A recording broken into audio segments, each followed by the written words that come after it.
recording now. So I'm welcoming everybody to Cabinet meeting today, Thursday the 18th of March.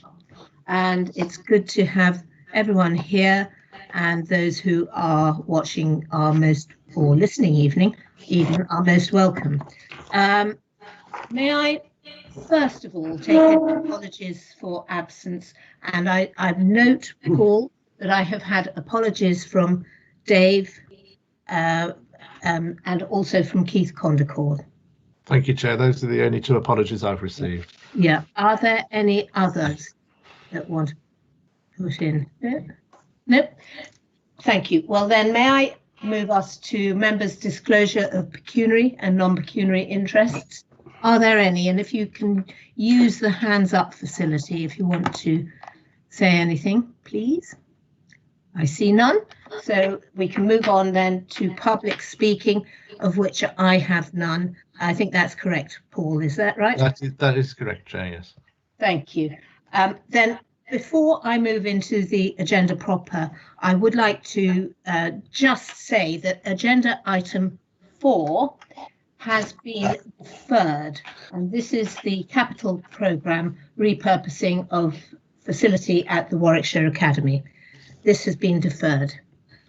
Thank you. So I will move on to the agenda now, and I would ask if Peter, you could introduce the first item, which is revenue investment funds. Thank you. Thank you, Chair. Sorry, Chair. What have I missed? Can you please have a look at the minutes? Oh. Yeah, why have I not got that on the... Oh, yes, I see. I missed it. Yeah, sorry. Apologies for that. Yeah. Can I then move us to the minutes of the previous meeting, which are between pages 5 and 10? And I would like to move those minutes as agreed. If you could put your hands up, please. So Jeff Clark has put literally put his hand up. I'm having technical trouble at the moment, yeah, Leader. Sorry about this. 3, 4, 7, 8. There are 8 hands up. Are we missing anyone particular? Is Andy Crumpin? He's here. He's got his hands up. Oh yeah. Am I missing anyone? Yes. Have I put my hand up? I thought I'd put it up. There yes, we are. You have. Okay. Not now, then. That's fine. Okay. Those are agreed. Thank you. Now, over to you, Peter, for the first item, the investment funds. Thank you, Chair. Try again. This is the latest round of funding bids for the revenue investment funds. There are two projects for us to approve and 2 to note. I'll start with the Rugby Parkway Station, which requires £990,000 from the Place Shaping Fund, which requires Cabinet approval. This is to basically bring forward this proposal, do all the design and bids appropriate to getting this project off the ground. I must point out this amount of funding, once this Rugby Parkway Station bid is successful and fully funded, that 990,000 will come back to us as part of their original capital project. The second proposal is the SEND Inclusion Improvement Programme, which is 340,000. And the inclusion programme was already signed off by Cabinet previously, and was indicated previously that it was a programme was developed in detail, and this is the latest tranche of kind of request for funding to kind of support this programme. There will be further requests for funding as this programme kind of goes forward. Contrary to a lot of opinions, we are investing in SEND and the programme going forward. The 2 other projects for noting are the Stoney Bridge, which I think was itemised last Cabinet, which is a kind of a good project, which with HS2 we've enhanced it, this bridge, and also kind of got funding through support from Warwick District Council, not ourselves. And the final point was the climate change impact assessment funding, which means that every project that goes forward from here now has a climate change assessment done on, and this is the funding for that project. So they're the four items and for approval today, and I'm willing to answer questions. That's great. So I'm going to open up and see if anyone wants to come in on this. And I don't have anyone, so it's back to you, Peter. Thank you, Chair. I must have summed it up pretty well. I've nothing more to say other than that I would seek approval for this proposal. Thank you very much. Thanks. And on page 11 of your agenda, you've got those recommendations, and I would ask for your hands up if you approve the three recommendations that have been identified. God, I'm having trouble with my hand. There you go. That's carried, Chair. That's unanimous support. Thank you all for that. You can pop your hands down now. You cannot escape yet, please, Peter. The next item also is yours. And of course, at this time of year, just after the budget, we all have to address the service estimates for the year, and that is what you're going to do. Thank you. Thank you, Chair. This again is, as you've kind of quite rightly pointed out, this we set our budget way back in February. It seems a long time already, but this is the work that's been done to basically realign all our spending projects to that budget as set in February. It's all detailed there. I'll draw your attention to the fact there's 7.2 million net expenditure simply to reflect the surplus COVID funding, and has been moved to an earmark reserve and will be drawn down over the year as further unplanned COVID costs are identified. So it's a little bit of a reserve for unspecified COVID costs going forward, and that's the reason why it's been put separate.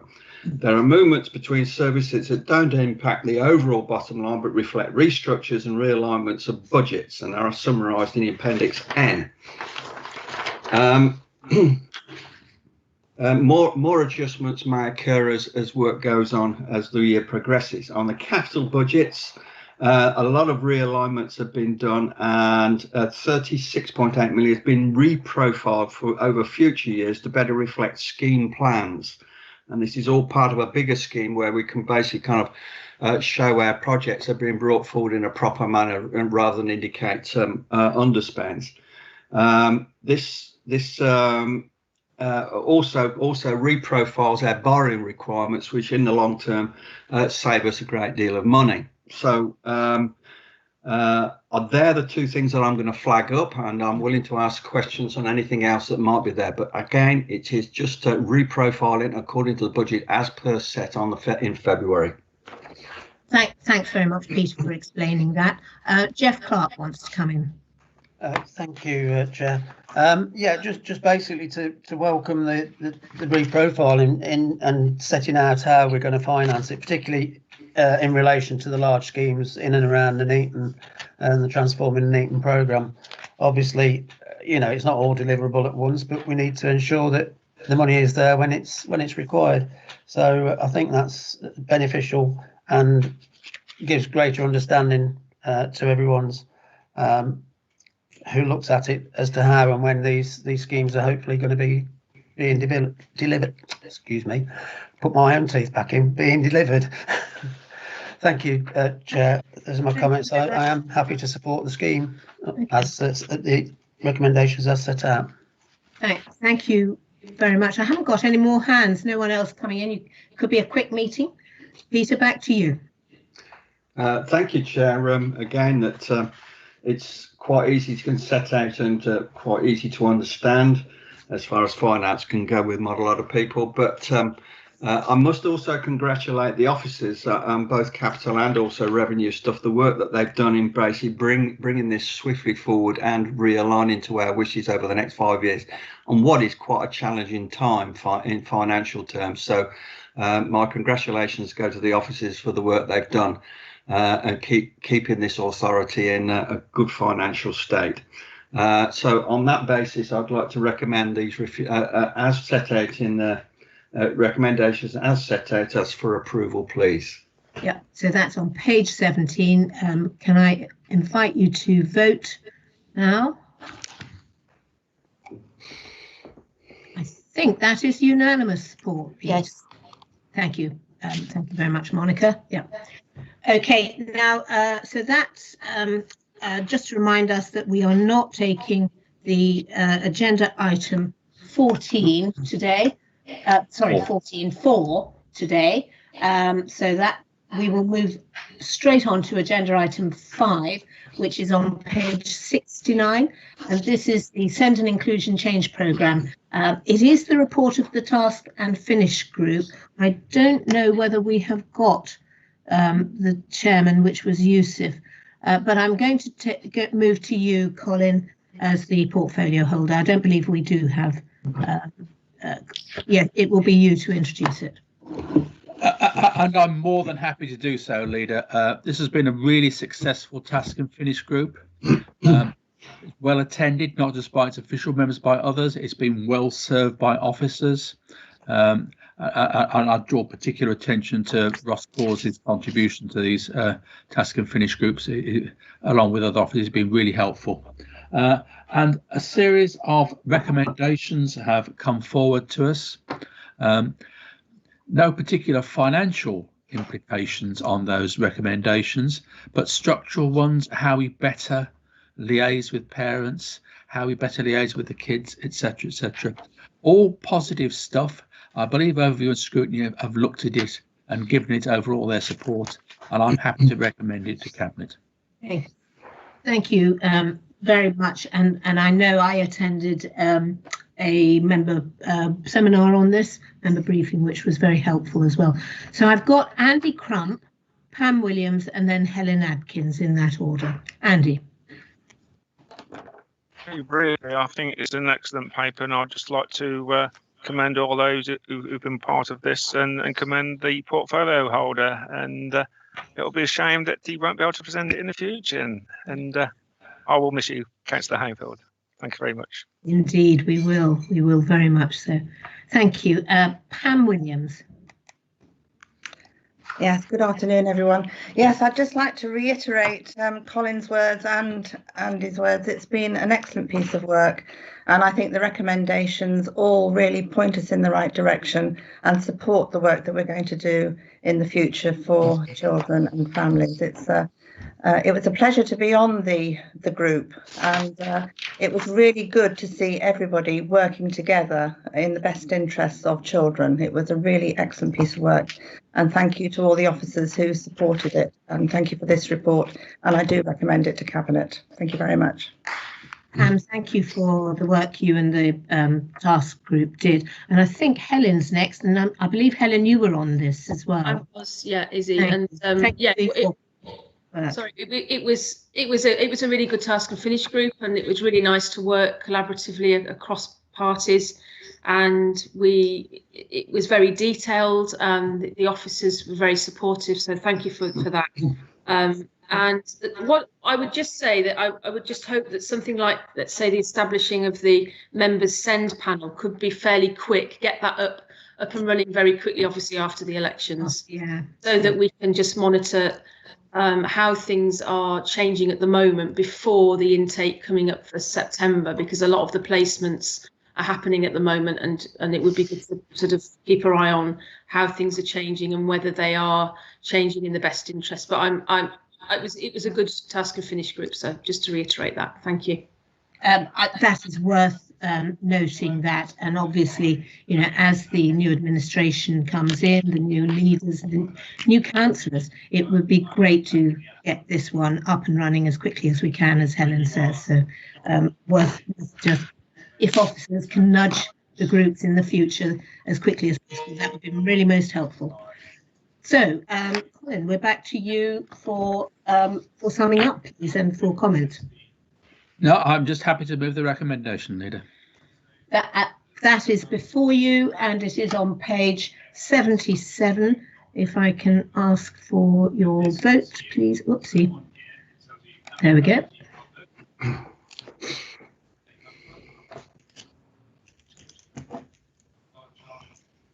Are we missing anyone? That's unanimous now, Chair.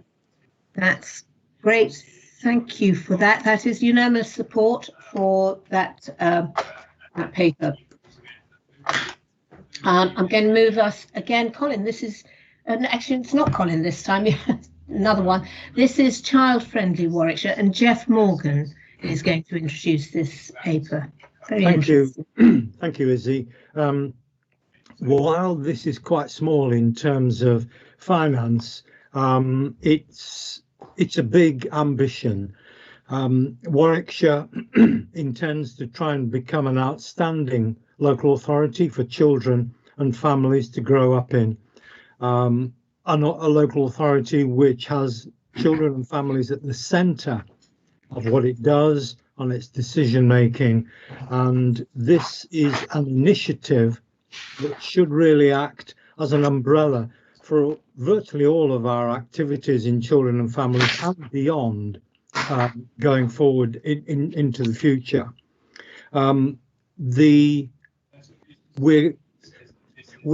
We're getting nearly £4 million in investment from the DFE for our work in children and families. This particular initiative, we're being funded to the tune of 243,000. And while, as I say, that's not much, it does betoken a serious ambition in this area. The initiative, Child Friendly Warwickshire, is a way of bringing together community groups and businesses to share their expertise, to talk to young people, and to see how they can offer opportunities and support for our youngsters. We are in this particular project, we are being mentored by the Leeds City Council. Leeds is judged to be an outstanding local authority for children's services, and we are trying to follow their model, particularly the use of restorative practice, which aims to try and repair broken situations, broken relationships, puts a lot more emphasis on doing things with children and families rather than doing things to them. And I think, generally speaking, that's a really positive move. I'm glad to say that we have got some performance measures by which we will be happy to be judged. And if you look at 3.2.5 on page 79, there are some, shall we say, embryonic performance measures there. I hope very much, I have to be careful what I say now, whoever is doing this job after the elections, I hope very much that they will drill down on those and sharpen them up and make sure that we have specific performance measures against which to judge our investment. Just one more thing I'd like to say, and that is, I think it's on page 88. One of the things that is suggested is that we should have a children's mayor.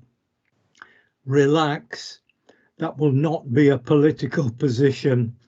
I think we really do not want politics to intrude into this sort of activity. That person will be a champion for children or a spokesperson, but not necessarily a mayor in the sense of a political, in fact, not at all a political elected person. So that's probably enough for me. I'm very happy to take any questions. Thank you. Thank you very much, Jeff. I have to say it's a very well written report too, very easy to read and very clear in its ambition. So thank you for that, and thanks to the officers. Jerry Roodhouse, followed by Pam Williams, have their hands up. Jerry. Yep, thank you for that, Jeff. Yeah, as you said, good report. Nice to get some money out of the government for a change, coming towards the job. Leeds, of course, is a really, really great place, just because I was born there and have relatives that work for Leeds City Council as well. So, you know, everything comes from Yorkshire. Now, on page 89, what's already child friendly, just out of interest. I'm just wondering under stability what child poverty strategy that refers to. Well, I think okay. Carry on. Shall I take this, Izzy? Yes, do. Okay. Firstly, let me say, Jerry, that of course, once again, I agree with you completely about Leeds. It was where I went to university, and lots of good things come from Yorkshire. Absolutely, including me.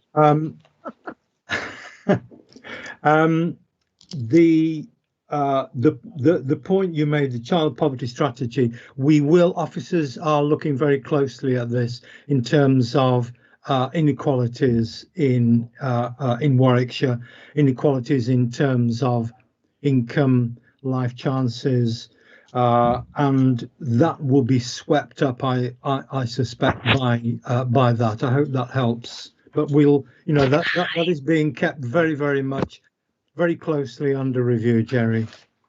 So it'll be a new child poverty strategy. Yeah. Okay, Jerry, thank you. Pam Williams. Yes, thank you, Izzy. Yes, there's definitely a Yorkshire theme going on here. My husband was born in Yorkshire and went to college in Leeds as well. So there's something strange happening. It's a bit of a woo-woo moment, isn't it? Yeah. But this is a really lovely project. It's ambitious, it's achievable, it's been led by the gold standard, it's involving restorative practice. It's just an amazing initiative. I think it's inspiring for all our staff, and I think it's going to be something that we'll look back on and say, this is something that actually changed the way that we think about children and families. And I think that's really important with all the initiatives that we've carried through this last 4 years. This is the icing on the cake, really, to have something like this to look forward to. And I think it's great for everybody that works in this area. So I'm delighted to see it, and I recommend it to the Cabinet. Thank you very much. Thank you, Pam. Peter Butlin. Thank you, Chair. I welcome this paper. It's well written, and I think it's a good direction of travel paper for us, especially when you consider the last 12 months have not been very good for children per se.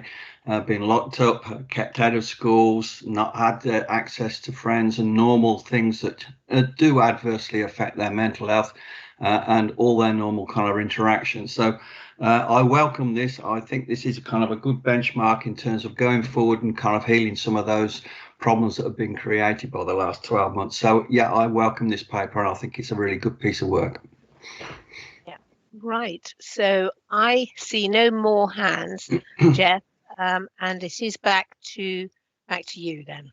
Thank you. Thank you very much for all those comments. They're all extremely positive. All there is for me to say is, would you please support this paper?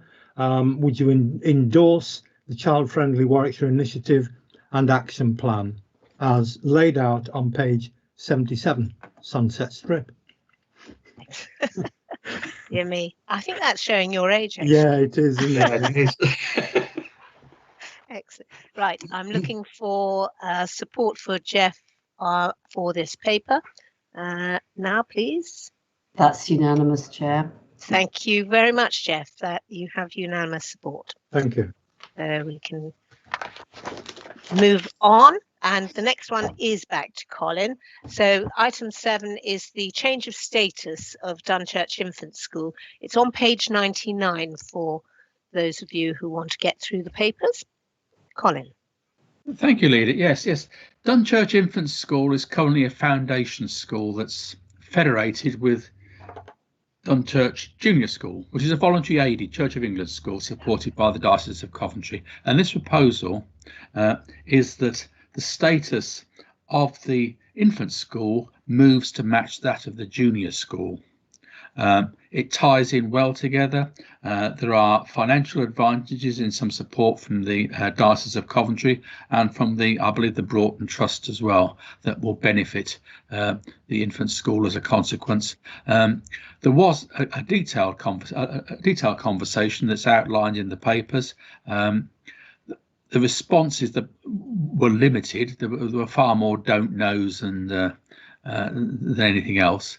But the collective view of the governors is they would like this to proceed, and I'm happy to support them in that. So I'm just wondering if anyone wants to comment on this or ask a question. I think it's straight back to you, Colin. In which case, I'm happy to move, Chairman. Leader. Okay, yeah, and that is on page 99. And if I can invite you to vote now. That's unanimous. Once again, unanimous support. Thank you for that. Okay. Right. So the final, I think this is the final final report in public. So we've got item 8, and this is Jeff Clark. This is the A452, the A46 developer improvement works, and this is the Thickthorn Junction. Thank you. Thank you, Chair. Yes, members will be aware of the need to bring this site forward as part of Warwick District Council's development plans, and also in order to deliver houses within the area. Members may also be aware of previously part of the site was used for the old horse fair area of Kenilworth. So there's opportunity here to bring that development forward. It is on the 452-46 junction, and it's to enable that development to take place. But basically, this is slightly departing from our usual, and I will say usual, way of working, insofar as this is to put funding in for Warwickshire County Council to lead the development on this, and to ensure that it brings forward those opportunities sooner rather than later. In addition to that, it should be recognised that it will also help with the delivery of the K2L scheme, which is very important to this council and to many residents and people of the area. So I think there's good news all around there. In relation to the funding, what I would say, Chair, is that whilst the scheme initially had a far lower estimate, that was back in 2015. The scheme now is 6.6 million application to the Capital Investment Fund, which will help us bring these houses forward sooner, and as I say, help deliver the schemes in a timely manner, particularly the K2L scheme. The point I would make is in relation to 2.11, the meeting that was planned for the 16th of March did take place. The developer has acknowledged the increased cost and has indicated an acceptance to pay more than what was originally planned. Those negotiations are currently ongoing, but there's not anticipated to be a problem within that going forward. And hopefully, as I say, it will help us deliver the scheme within the next couple of years as set out in the timescales on the final 0.6, Chair. I'm happy to take questions if any members got any points. Thank you, Chair. Right, thanks very much for that, Jeff. I can't see anybody wanting to come in on this. I don't suppose you expected that. Anyway, over to you, back to you. Back to you. Back to me. Well, welcome the broad acceptance on that basis, Chair. It's a good scheme for Warwickshire. It's a good scheme for Kenilworth, Leamington areas, and I move the recommendations as set out on page 125. Excellent, thank you. And I'm inviting everyone to vote now with their hand facility. Unanimous, Chair. Unanimous support. Thank you very much, Monica. Okay, we can take our hands down. Right, so I'm going to move us into the exclusion of the rest of the public for one item on the private agenda.